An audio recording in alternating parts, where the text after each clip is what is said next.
Frankenstein, The Modern Prometheus by Mary Shelley. Cursed, cursed Creator! Why did I live?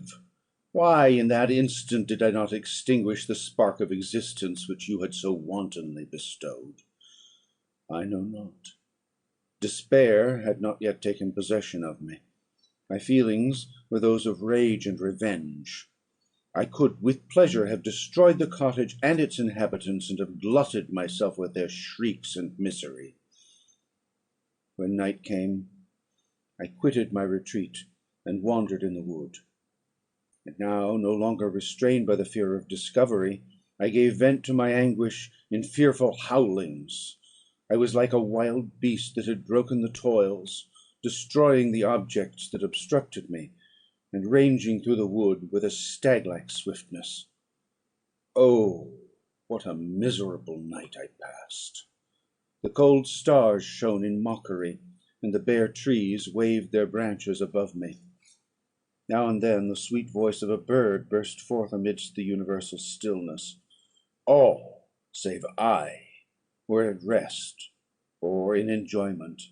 I, like the arch-fiend, bore a hell within me, and finding myself unsympathized with, wished to tear up the trees, spread havoc and destruction around me, and then to have sat down and enjoyed the ruin. But this was a luxury of sensation that could not endure. I became fatigued with excess of bodily exertion, and sank on the damp grass in the sick impotence of despair. There was none among the myriad of men that existed who would pity or assist me. And should I feel kindness towards my enemies? No. From that moment I declared everlasting war against the species, and more than all against him who had formed me, and sent me forth to this insupportable misery. The sun rose. I heard the voices of men, and knew that it was impossible to return to my retreat during that day. Accordingly, I hid myself in some thick underwood, determining to devote the ensuing hours to reflection on my situation. The pleasant sunshine and the pure air of day restored me to some degree of tranquillity. And when I considered what had passed at the cottage, I could not help believing that I had been too hasty in my conclusions. I had certainly acted imprudently. It was apparent that my conversation had interested the father in my behalf, and I was a fool in having exposed my person to the horror of his children. I ought to have familiarized the old De Lacey to me, and by degrees to have discovered myself to the rest of his family, when they should have been prepared for my approach. But I did not believe my errors to be irretrievable, and after much consideration I resolved to return to the cottage, seek the old man, and by my representations win him to my party. These thoughts calmed me, and in the afternoon I sank into a profound sleep. But the fever of my blood did not allow me to be visited by peaceful dreams. The horrible scene of the preceding day was for ever acting before my eyes. The females were flying, and the enraged Felix tearing me from his father's feet. I awoke exhausted, and finding that it was already night, I crept forth from my hiding place, and went in search of food. When my hunger was appeased, I directed my steps towards the well-known path that conducted to the cottage. All there was at peace. I crept into my hovel, and remained in silent expectation of the accustomed hour when the family arose. That hour passed. The sun mounted high in the heavens, but the cottagers did not appear. I trembled violently, apprehending some dreadful misfortune. The inside of the cottage was dark, and I heard no motion. I cannot describe the agony of this suspense. Presently 2 countrymen passed by, but pausing near the cottage, they entered into conversation, using violent gesticulations. But I did not understand what they said, as they spoke the language of the country, which differed from that of my protectors. Soon after, however, Felix approached with another man. I was surprised, as I knew that he had not quitted the cottage that morning, and waited anxiously to discover from his discourse the meaning of these unusual appearances. "Do you consider," said his companion to him, that you will be obliged to pay 3 months' rent, and to lose the produce of your garden. I do not wish to take any unfair advantage, and I beg, therefore, that you will take some days to consider of your determination." "It is utterly useless," replied Felix. "We can never again inhabit your cottage. The life of my father is in the greatest danger, owing to the dreadful circumstance that I have related. My wife and my sister will never recover from their horror. I entreat you not to reason with me any more. Take possession of your tenement, and let me fly from this place." Felix trembled violently as he said this. He and his companion entered the cottage, in which they remained for a few minutes, and then departed. I never saw any of the family of De Lacy more. I continued for the remainder of the day in my hovel, in a state of utter and stupid despair. My protectors had departed, and had broken the only link that held me to the world. For the first time the feelings of revenge and hatred filled my bosom, and I did not strive to control them, but, allowing myself to be borne away by the stream, I bent my mind towards injury and death. When I thought of my friends, of the mild voice of De Lacy, the gentle eyes of Agatha, and the exquisite beauty of the Arabian, these thoughts vanished, and a gush of tears somewhat soothed me. But again, when I reflected that they had spurned and deserted me, anger returned, a rage of anger, and, unable to injure anything human, I turned my fury towards inanimate objects. As night advanced, I placed a variety of combustibles around the cottage, and, after having destroyed every vestige of cultivation in the garden, I waited with forced impatience until the moon had sunk to commence my operations. As the night advanced, a fierce wind arose from the woods, and quickly dispersed the clouds that had loitered in the heavens. The blast tore along like a mighty avalanche, and produced a kind of insanity in my spirits that burst all bounds of reason and reflection. I lighted the dry branch of a tree, and danced with fury around the devoted cottage, my eyes still fixed on the western horizon, the edge of which the moon nearly touched. A part of its orb was at length hid, and I waved my brand. It sunk, and with a loud scream I fired the straw and heath and bushes which I had collected. The wind fanned the fire, and the cottage was quickly enveloped by the flames, which clung to it and licked it with their forked and destroying tongues. As soon as I was convinced that no assistance could save any part of the habitation, I quitted the scene, and sought for refuge in the woods. And now, with the world before me, whither should I bend my steps? I resolved to fly far from the scene of my misfortunes; but to me, hated and despised, every country must be equally horrible. At length the thought of you crossed my mind. I learned from your papers that you were my father, my creator; and to whom could I apply with more fitness than to him who had given me life? Among the lessons that Felix had bestowed upon Safie, geography had not been omitted. I had learned from these the relative situations of the different countries of the earth. You had mentioned Geneva as the name of your native town, and towards this place I resolved to proceed. But how was I to direct myself? I knew that I must travel in a southwesterly direction to reach my destination, but the sun was my only guide. I did not know the names of the towns that I was to pass through, nor could I ask information from a single human being. But I did not despair. From you only could I hope for succour, although towards you I felt no sentiment but that of hatred. Unfeeling, heartless creator!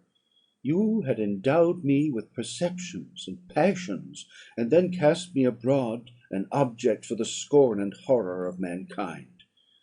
But on you only had I any claim for pity and redress, and from you I determined to seek that justice which I vainly attempted to gain from any other being that wore the human form. My travels were long, and the sufferings I endured intense. It was late in autumn when I quitted the district where I had so long resided. I travelled only at night, fearful of encountering the visage of a human being. Nature decayed around me, and the sun became heatless. Rain and snow poured around me. Mighty rivers were frozen. The surface of the earth was hard and chill and bare, and I found no shelter. O earth, how often did I imprecate curses on the cause of my being! The mildness of my nature had fled, and all within me was turned to gall and bitterness. The nearer I approached to your habitation, the more deeply did I feel the spirit of revenge enkindled in my heart. Snow fell, and the waters were hardened, but I rested not. A few incidents now and then directed me, and I possessed a map of the country, but I often wandered wide from my path. The agony of my feelings allowed me no respite. No incident occurred from which my rage and misery could not extract its food. But a circumstance that happened when I arrived on the confines of Switzerland, when the sun had recovered its warmth, and the earth again began to look green, confirmed in an especial manner the bitterness and horror of my feelings. I generally rested during the day, and travelled only when I was secured by night from the view of man. One morning, however, finding that my path lay through a deep wood, I ventured to continue my journey after the sun had risen. The day, which was one of the first of spring, cheered even me by the loveliness of its sunshine and the balminess of the air. I felt emotions of gentleness and pleasure that had long appeared dead revive within me. Half surprised by the novelty of these sensations, I allowed myself to be borne away by them, and, forgetting my solitude and deformity, dared to be happy. Soft tears again bedewed my cheeks, and I even raised my humid eyes with thankfulness towards the blessed sun, which bestowed such joy upon me.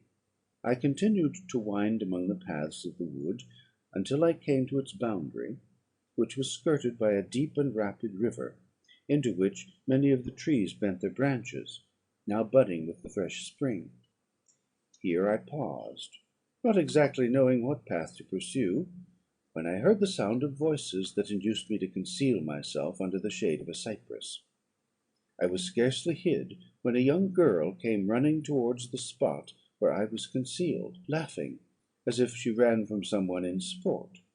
She continued her course along the precipitous sides of the river, when suddenly her foot slipped, and she fell into the rapid stream. I rushed from my hiding place, and, with extreme labour, from the force of the current, saved her, and dragged her to shore. She was senseless, and I endeavoured by every means in my power to restore animation, when I was suddenly interrupted by the approach of a rustic, who was probably the person from whom she had playfully fled.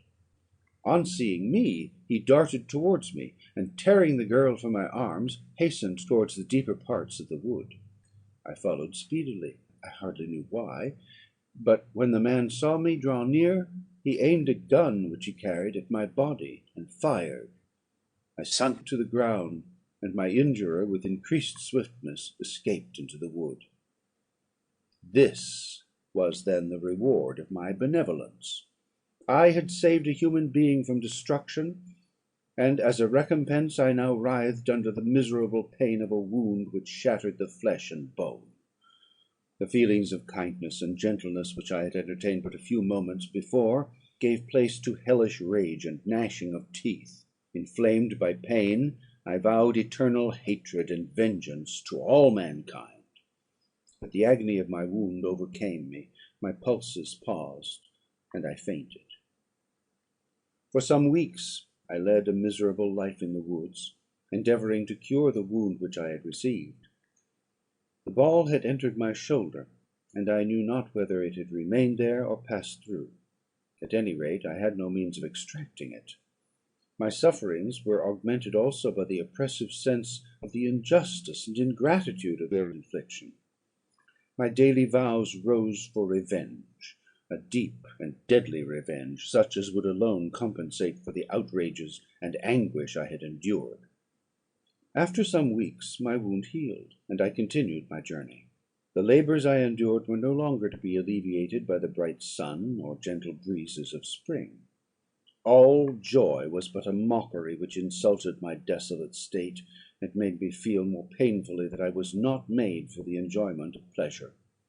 But my toils now drew near a close, and in 2 months from this time I reached the environs of Geneva. It was evening when I arrived, and I retired to a hiding place among the fields that surround it, to meditate in what manner I should apply to you.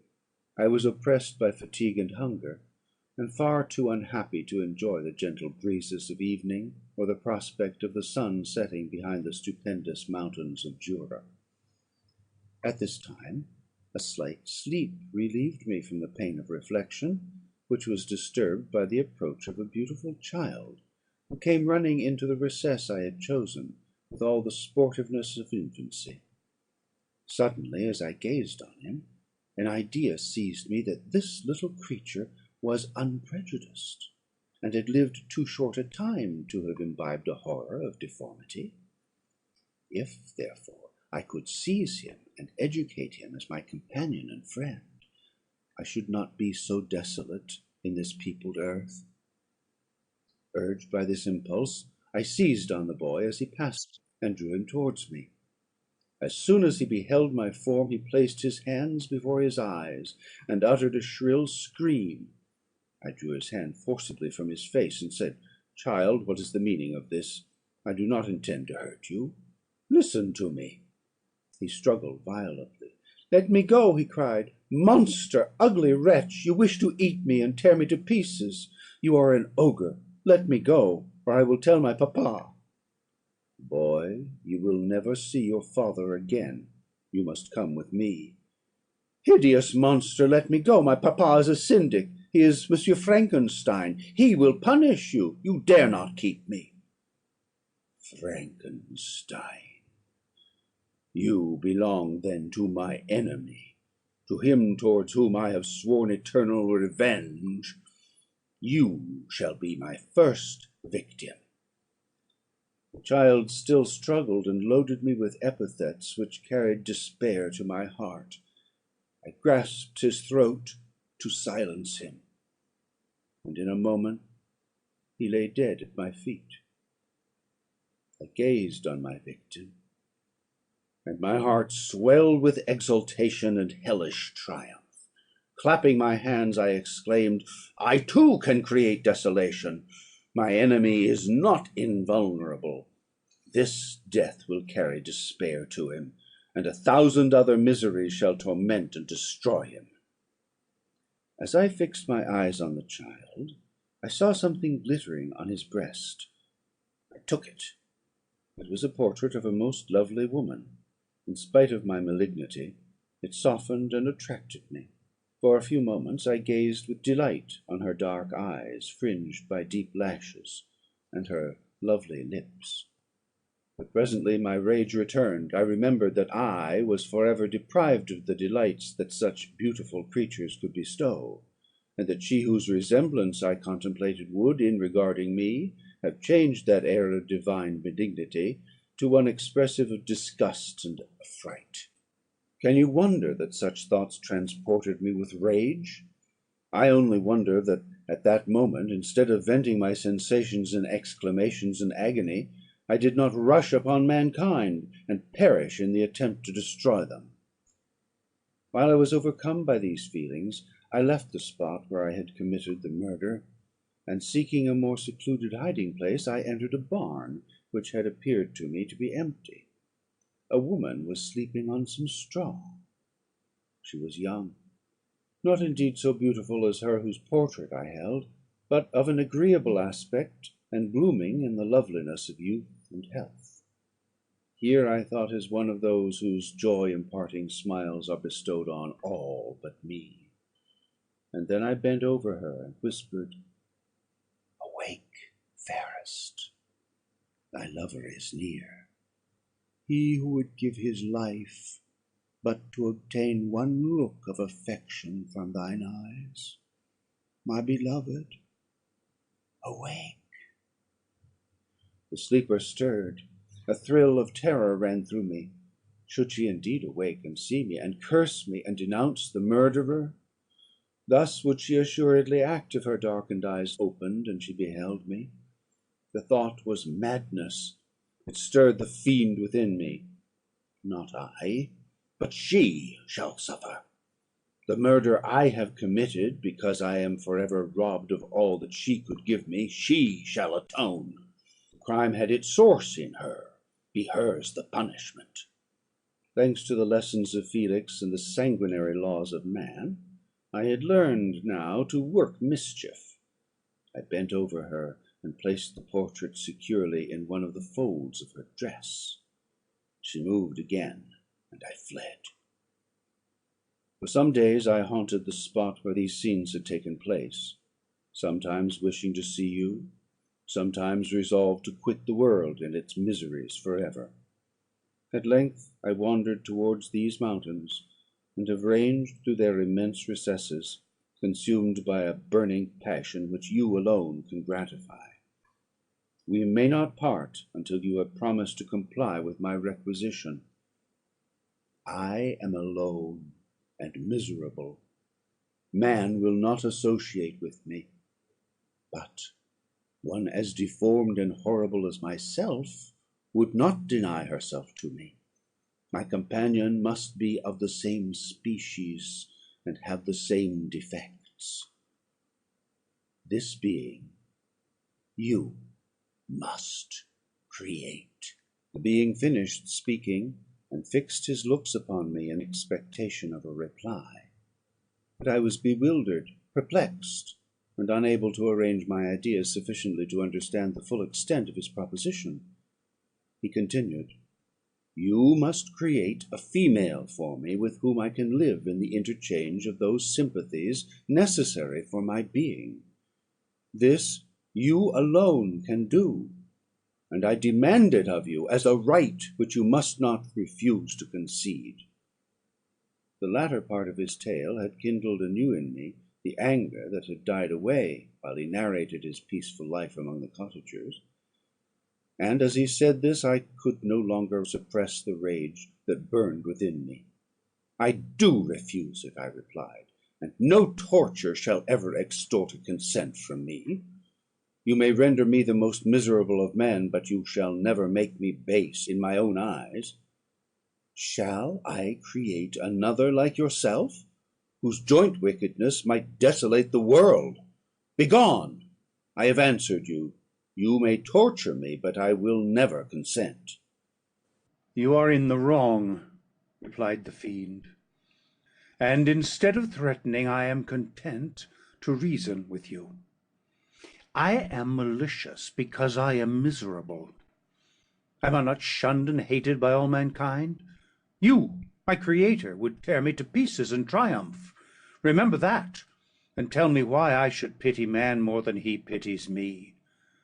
You would not call it murder if you could precipitate me into one of those ice rifts and destroy my frame, the work of your own hands.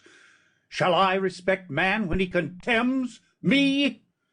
Let him live with me in the interchange of kindness, and instead of injury I would bestow every benefit upon him, with tears of gratitude at his acceptance. But that cannot be. The human senses are insurmountable barriers to our union. Yet mine shall not be the submission of abject slavery. I will revenge my injuries.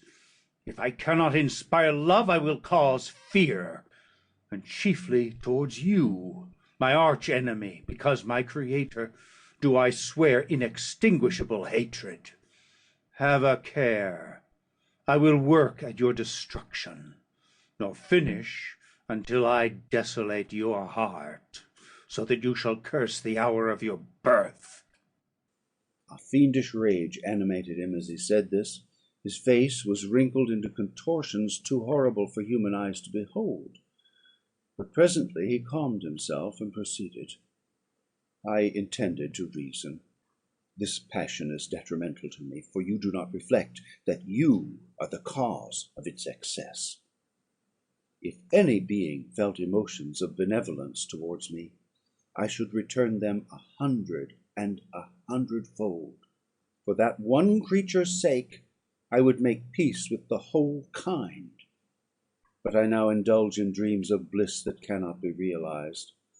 What I ask you is reasonable and moderate. I demand a creature of another sex, but as hideous as myself. The gratification is small, but it is all that I can receive, and it shall content me. It is true we shall be monsters, cut off from all the world, but on that account we shall be more attached to one another. Our lives will not be happy, but they will be harmless, and free from the misery I now feel. Oh, my Creator, make me happy. Let me feel gratitude towards you for one benefit. Let me see that I excite the sympathy of some existing thing. Do not deny me my request." I was moved. I shuddered when I thought of the possible consequences of my consent, but I felt that there was some justice in his argument. His tale, and the feelings he now expressed, proved him to be a creature of fine sensations; and did I not, as his maker, owe him all the portion of happiness that it was in my power to bestow? He saw my change of feeling, and continued: "If you consent, neither you nor any other human being shall ever see us again. I will go to the vast wilds of South America. My food is not that of man. I do not destroy the lamb and the kid to glut my appetite. Acorns and berries afford me sufficient nourishment. My companion will be of the same nature as myself, and will be content with the same fare. We shall make our bed of dried leaves. The sun will shine on us as on man, and will ripen our food. The picture I present to you is peaceful and human, and you must feel that you could deny it only in the wantonness of power and cruelty. Pitiless as you have been towards me, I now see compassion in your eyes. Let me seize the favourable moment, and persuade you to promise what I so ardently desire." "You propose," replied I, "to fly from the habitations of man? To dwell in those wilds where the beasts of the field will be your only companions? How can you, who long for the love and sympathy of man, persevere in this exile? You will return, and again seek their kindness, and you will meet with their detestation. Your evil passions will be renewed, and you will then have a companion to aid you in the task of destruction. This may not be. Cease to argue the point, for I cannot consent." "How inconstant are your feelings! But a moment ago you were moved by my representations, and why do you again harden yourself to my complaints? I swear to you, by the earth which I inhabit, and by you that made me, that with the companion you bestow, I will quit the neighbourhood of man, and dwell, as it may chance, in the most savage of places. My evil passions will have fled, for I shall meet with sympathy. My life will flow quietly away, and in my dying moments I shall not curse my Maker." His words had a strange effect upon me. I compassionated him, and sometimes felt a wish to console him. But when I looked upon him, when I saw the filthy mass that moved and talked, my heart sickened, and my feelings were altered to those of horror and hatred. I tried to stifle these sensations. I thought that, as I could not sympathise with him, I had no right to withhold from him the small portion of happiness which was yet in my power to bestow. "You swear," I said, "to be harmless? But have you not already shown a degree of malice that should reasonably make me distrust you? May not even this be a feint that will increase your triumph by affording a wider scope for your revenge?" "How is this? I must not be trifled with, and I demand an answer. If I have no ties and no affections, hatred and vice must be my portion. The love of another will destroy the cause of my crimes, and I shall become a thing of whose existence every one will be ignorant. My vices are the children of a forced solitude that I abhor, and my virtues will necessarily arise when I live in communion with an equal. I shall feel the affections of a sensitive being, and become linked to the chain of existence and events from which I am now excluded. I paused some time to reflect on all he had related, and the various arguments which he had employed. I thought of the promise of virtues which he had displayed on the opening of his existence, and the subsequent blight of all kindly feelings by the loathing and scorn which his protectors had manifested towards him. His power and threats were not omitted in my calculations. A creature who could exist in the ice caves of the glaciers, and hide himself from pursuit among the ridges of inaccessible precipices, was a being possessing faculties it would be vain to cope with. After a long pause of reflection, I concluded that the justice due both to him and my fellow creatures demanded of me that I should comply with his request. Turning to him, therefore, I said, "I consent to your demand, on your solemn oath to quit Europe for ever, and every other place in the neighbourhood of man, as soon as I shall deliver into your hands a female who will accompany you in your exile."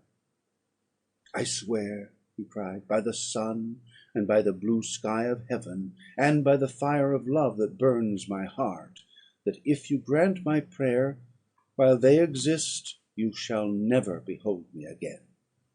Depart to your home, and commence your labours. I shall watch your progress with unutterable anxiety, and fear not but that, when you are ready, I shall appear." Saying this, he suddenly quitted me, fearful perhaps of any change in my sentiments. I saw him descend the mountain with greater speed than the flight of an eagle, and quickly lost among the undulations of the sea of ice. His tale had occupied the whole day, and the sun was upon the verge of the horizon when he departed. I knew that I ought to hasten my descent towards the valley, as I should soon be encompassed in darkness; but my heart was heavy, and my steps slow. The labour of winding among the little paths of the mountains, and fixing my feet firmly as I advanced, perplexed me, occupied as I was by the emotions which the occurrences of the day had produced. Night was far advanced when I came to the half-way resting place, and seated myself beside the fountain. The stars shone at intervals, as the clouds passed from over them. The dark pines rose before me, and every here and there a broken tree lay on the ground. It was a scene of wonderful solemnity, and stirred strange thoughts within me. I wept bitterly, and, clasping my hands in agony, I exclaimed, "Oh, stars and clouds and winds, ye are all about to mock me. If ye really pity me, crush sensation and memory. Let me become as naught. But if not, depart, depart, and leave me in darkness." These were wild and miserable thoughts, but I cannot describe to you how the eternal twinkling of the stars weighed upon me, and how I listened to every blast of wind, as if it were a dull, ugly siroc on its way to consume me. Morning dawned before I arrived in the village of Chamounix. I took no rest, but returned immediately to Geneva. Even in my own heart I could give no expression to my sensations. They weighed on me with a mountain's weight, and their excess destroyed my agony beneath them. Thus I returned home, and, entering the house, presented myself to the family. My haggard and wild appearance awoke intense alarm, but I answered no question. Scarcely did I speak. I felt as if I were placed under a ban, as if I had no right to claim their sympathies, as if never more might I enjoy companionship with them. Yet even thus I loved them to adoration, and, to save them, I resolved to dedicate myself to my most abhorred task. The prospect of such an occupation made every other circumstance of existence pass before me like a dream, and that thought only had to me the reality of life.